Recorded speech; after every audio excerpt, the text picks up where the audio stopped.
Muito bem. Abra sua Bíblia aí em Malaquias. Malaquias, no capítulo 3. Nós estamos ouvindo uma série de mensagens no momento em que nós normalmente temos uma mensagem nos dízimos e ofertas. Estou dando aí umas férias para os irmãos que nos ajudam nessa hora.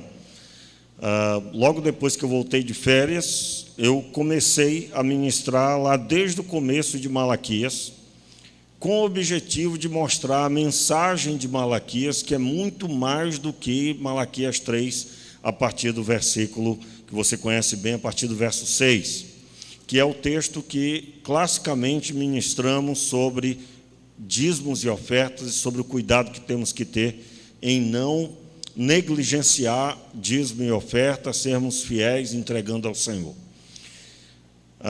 Mas nós temos visto nessa explanação, nessa reflexão rápida, né, que temos no momento de dízimos e ofertas, que dar o dízimo é muito maior, é muito mais abrangente o assunto do que entregar o dízimo somente. Muito mais abrangente. E quando eu falo assim, eu não quero colocar um fardo sobre os irmãos, mas eu quero aqui, é claro, trazer a palavra de Deus como ela é. Deus recebe a vida de uma pessoa no todo, não uma parte. Você não deve entregar suas finanças. Eu já sou fiel, pastor, nos dízimos e ofertas, então eu me considero um abençoado. Não.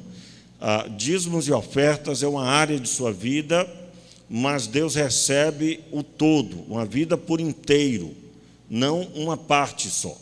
E o contrário também não pode acontecer. Pastor, eu sou um homem de oração, leio bastante a Bíblia, só não dou dízimo nem oferta. Às vezes se negligencia dízimos e ofertas, alegando uma busca na parte espiritual, como se dízimos e ofertas não fossem algo espiritual. É espiritual tudo que Deus ordenou, e é abençoador para quem cumpre. Amém, queridos? Então, sob essa ótica, eu quero ler de novo aí com você o texto,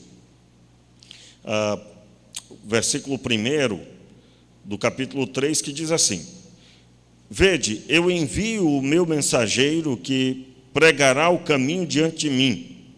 De repente virá ao seu templo o Senhor, a quem buscais, o mensageiro da aliança a quem desejais. Ele vem, diz o Senhor dos Exércitos.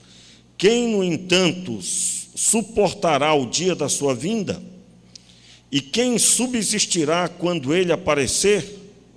Porque ele é como o fogo do ourives e como o sabão do lavandeiro.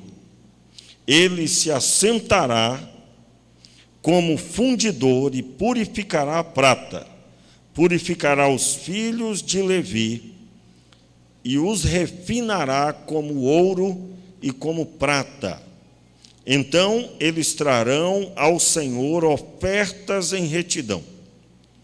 Então as ofertas de Judá e de Jerusalém serão aceitáveis ao Senhor, como nos dias antigos e como nos primeiros anos. Eu me chegarei a vós para juízo e serei uma testemunha veloz contra os... Vamos lá, gente, ouvindo a voz?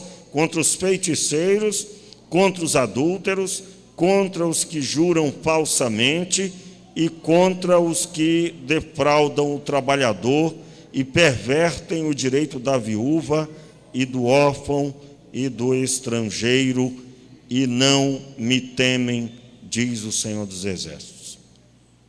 Nós ministramos a última vez a respeito do verso 5, quando fala aí sobre o direito do trabalhador. E nós vimos que o direito do trabalhador é algo muito sério e que cada um de nós pode ter pecado nessa área quando prendemos o salário do diarista. Eu li aqui na linguagem da tradução King James, na tradução atualizada, e nós vimos que a palavra é clara, né?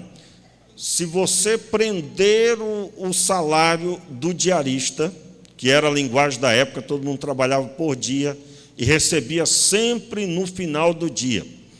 Você deve se lembrar da parábola de Jesus, que Jesus, contando uma parábola que um dono de uma seara convidou pessoas a trabalhar, e foi desde cedo chegando pessoas, e alguns chegaram já para o final do dia, mas receberam todos o mesmo valor. Você lembra que no final do dia, na parábola, que era um cotidiano, eles receberam seu sustento.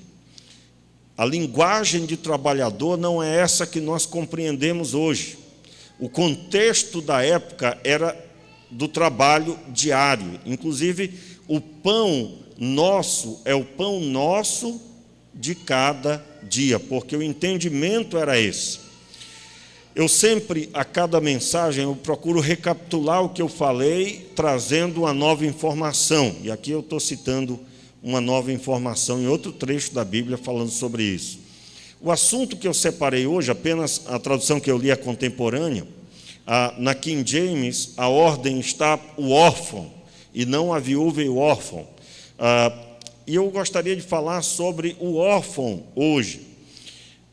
O que pode impedir alguém de ser recebido? Primeiro, o contexto aqui do versículo. Você sabe que o povo de Israel já havia construído o templo aqui, eles tinham reconstruído após o cativeiro babilônico o templo, tinham construído Jerusalém, mas eles estavam frustrados porque a glória de Deus não veio, não se manifestou como na época de Salomão. Por isso que eu tomei o cuidado e tenho lido já por 4 mensagens, lido os versículos todos, do verso 1 até o verso 5, pois é o próprio Deus dizendo para o povo, através de Malaquias: vocês querem que eu vá até vocês, eu vou, mas eu pergunto, vocês vão aguentar na hora que eu aparecer? Porque na hora que eu aparecer, eu vou trazer à tona tudo que está aí sujo. O Senhor está dizendo, em outras palavras, vocês são como ouro para mim, mas eu vou refinar esse ouro. Vocês são como prata, vocês são como um tecido que precisa ser lavado, precioso tecido, mas eu vou ter que lavar como um lavandeiro, que era o termo dado para quem trabalhava, com alvejar tecido, limpar os tecidos e, é claro, alvejá-los, para que ficassem brancos e absolutamente brancos. Se eu aparecer, vocês vão aguentar? E o verso 5 diz que no meio do povo de Israel existia toda essa gama de pecadores, pessoas em seu pecado, pessoas ligadas à feitiçaria, feiticeiros, e o versículo 5 diz: eu me achegarei a vós para juízo e serei uma testemunha veloz contra os feiticeiros, contra os adúlteros, contra os que juram falsamente, contra os que fraudam o trabalhador e pervertem o direito, aí é claro, agora na ordem que eu citei, do direito do órfão, da viúva e do estrangeiro. O que o povo está ouvindo aqui é: vocês estão em pecado, e vocês querem que eu venha e receba o sacrifício de vocês. Os versículos 1, 2, 3, eles estão citando, sim, o que Jesus faria. Aliás, em Mateus se cumpre essa palavra. Você vai estudar sobre as profecias, esses versículos aqui de capítulo 3 é cumprimento do Novo Testamento. Jesus é esse mensageiro que virá, Jesus é esse que virá e trará à tona os pecados, e é claro, para perdão deles. E aí sim oferecerão sacrifícios como antigamente. O versículo 4, não mais sacrifícios antigos, mas agora sacrifícios aceitáveis. E foi isso tudo que Jesus fez.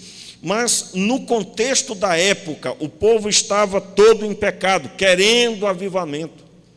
E, como eu disse, eu gostaria de observar com você por que Deus coloca aqui aqueles que é um pecado perverter o direito do órfão.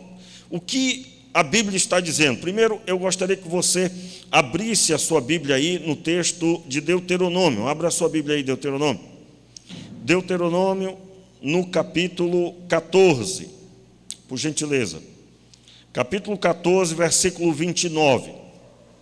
Deuteronômio, capítulo 14, versículo 29. Você vai encontrar aí sobre o dízimo, e você vai encontrar que o dízimo que era trazido ao tabernáculo, nesse período era o tabernáculo, ele servia muito mais, muito além do que para sustentar os sacerdotes e a tribo de Levi. Ele servia também para sustentar os levitas, ou os órfãos, aliás. Versículo 29. Isto para que os levitas que não têm parte nem herança contigo, os estrangeiros, os órfãos e as viúvas que vivem na tua cidade, possam se achegar, comer e saciar-se, e para que o Senhor, o teu Deus, os abençoe em todo o trabalho das tuas mãos. Se você ler o contexto, você vai descobrir que o texto fala sobre o que vai acontecer com os dízimos que eram trazidos. Ele servia também para alimentar os órfãos, as viúvas e os estrangeiros, os forasteiros, as pessoas que passavam pela cidade ou que ficariam pouco tempo ali. Veja que Deus, ele tem o cuidado de cuidar daqueles que não têm alguém por eles. Na cultura de Israel, o órfão, ele não tinha mais o seu pai, que era o provedor de sua casa. Então, a tribo de Levi, na pessoa dos sacerdotes, da liderança do tabernáculo, iriam cuidar dos órfãos. Eles seriam alimentados e saciados com o sustento que era trazido com os dízimos. Lembrando que dízimos, havia os dízimos das colheitas, e esses dízimos de alimento era para o sustento da tribo de Levi. É claro, aqui já dá margem para um ensino muito forte, né? Quem traz dízimos e ofertas ao Senhor está agora trabalhando para uma gama de alvos serem alcançados. Até hoje é assim. E, da mesma forma, no Antigo Testamento. Ainda prosseguindo, por gentileza, abra a sua Bíblia em Provérbios. Provérbios, por gentileza, Provérbios, capítulo 23, o versículo 10. Versículo 10 e 11. Olha só a seriedade que Deus leva o cuidado com os órfãos. Provérbios 23, versículo 10 e 11. Não mudes os antigos marcos divisórios de propriedade, nem invadas as terras dos órfãos. Submete o teu coração. Aliás, verso 11, desculpa, eu li o 12, né? Portanto, o Redentor dos direitos dos órfãos é poderoso e se colocará contra ti por causa deles. Quem é esse Redentor aí? O Senhor. O Senhor. Na tradução linguagem de hoje, pode colocar aí no telão aí, versículo 11, porque o seu Redentor é forte e pleiteará a sua causa contra ti. Alguém se propõe, irmãos? Alguém se propõe a se meter nessa briga aí? Como assim? Meu amigo, quem tem os olhos postos sobre os órfãos é o Senhor. Eu não vou ler esse texto, mas você vai encontrar também em Provérbios, que se você fizer mal ao órfão e ele clamar ao Senhor, o Senhor ouvirá e virá e batalhará contra a pessoa que fizer mal ao órfão. Aí eu quero deixar claro para você que isso é um princípio que permeia até hoje. Toda pessoa que faz mal a alguém que é fraco, quem é essa pessoa fraca? A viúva não tem o marido que olha por ela. O órfão não tem o pai que olha por ele. O forasteiro não tem um familiar naquela cidade, ele está passando. E aí alguém faz mal a esse forasteiro, que era uma das práticas dos ninivitas.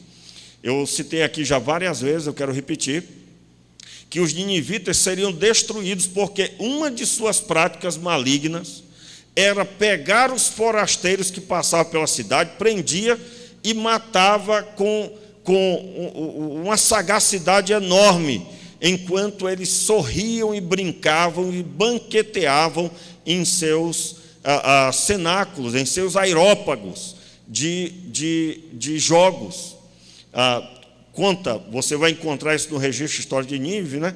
Que eles lançavam no mecanismo, lançava muito alto a pessoa e retirava aquele mecanismo de baixo e colocava madeira pontiaguda para aquela pessoa morrer. E eles riam e se alegravam enquanto a pessoa agonizava. Quem era aquela pessoa que era feito isso? Todo forasteiro que fosse pego na cidade era feito isso. Então, por que é que Deus faz isso? Porque Deus, irmãos, Deus olha, Ele quer que nós olhemos para as pessoas que não têm alguém por elas e nós vamos abençoar a pessoa. Você conhece alguém que não tem um pai? Você conhece alguém que não tem alguém por ele ou por ela? Você precisa ajudar e não atrapalhar. E aí o próprio Deus, Ele se coloca contrário a quem perverte o direito destas pessoas. O versículo 5, mais uma vez eu quero ler aí o finalzinho. O direito do trabalhador, o direito da viúva, do órfão e do estrangeiro.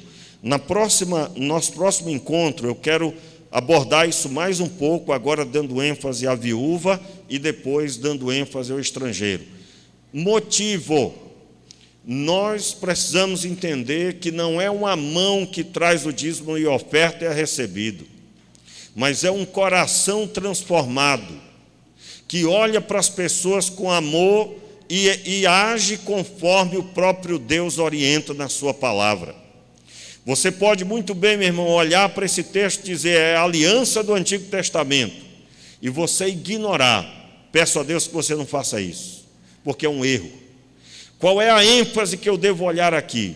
O Deus dos céus, que ama todas as pessoas, tem abençoado a sua vida, e você deve olhar para aqueles que não têm ninguém por eles, e sempre ajudar, e nunca jamais se aproveitar deles, ou atrapalhar suas vidas.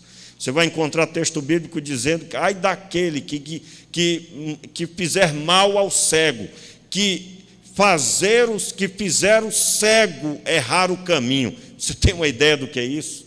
Ou seja, pessoas que estão em desvantagem, ninguém deve prejudicá-las, deve, pelo contrário, abençoá-las, ajudá-las e fazê-las prosperar. Fique de pé no seu lugar.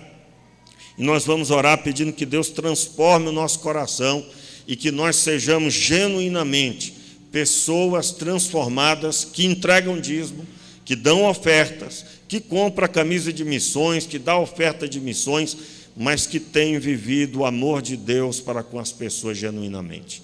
Feche os seus olhos e ore por você. Naquilo que Deus tocou o seu coração, peça a Deus transformação agora. Peça ao Senhor transformação. Vamos orar. Meu Pai, em nome de Jesus, eu te peço a tua presença, eu te peço o teu poder sobre cada um dos teus filhos e que eles sejam transformados e que desta igreja, deste povo que o Senhor tem separado aqui nesse lugar e todos aqueles que estão acompanhando, participando e que ainda vão ouvir essa palavra, que eles sejam abençoados, abençoando pessoas. E nós oramos assim, Pai, sabendo que o Senhor ama o órfão, a viúva e protege essas pessoas para que eles sejam abençoados. Pai, assim nos faça também. No nome de Jesus, amém e amém. Você pode vir à frente.